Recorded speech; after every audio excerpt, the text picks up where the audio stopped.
Eccoci qua cari amici appassionati di auto d'epoca, in questo momento ci troviamo a Padova e niente, insomma vi faccio vedere qua un bel pezzo pregiato per gli amanti della Giulia.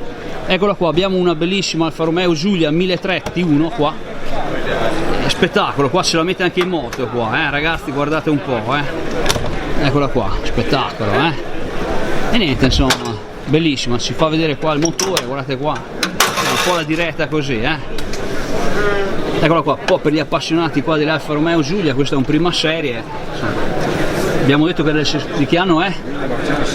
Del 67 ragazzi, guardate qua, appassionati di Giulia, saluto tutti gli amici qua, da Alessio Ricortiano, Alessio Nencini, a Enrico Varini, all'altro Alessio.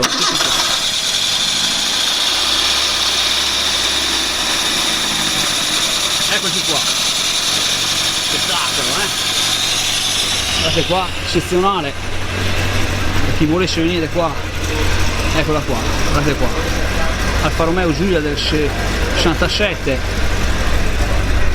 facciamo vedere il dettaglio qua, eccola qua, Giulia 1300 T, non T1, T, vecchio Marvin ogni tanto.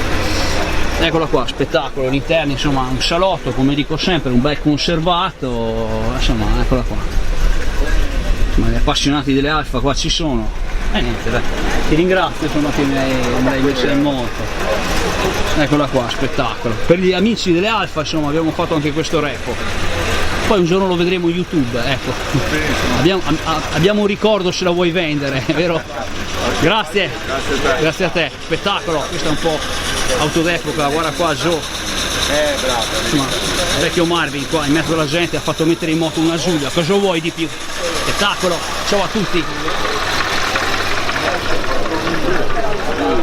viva la Giulia, gli appassionati di quest'auto, spettacolo.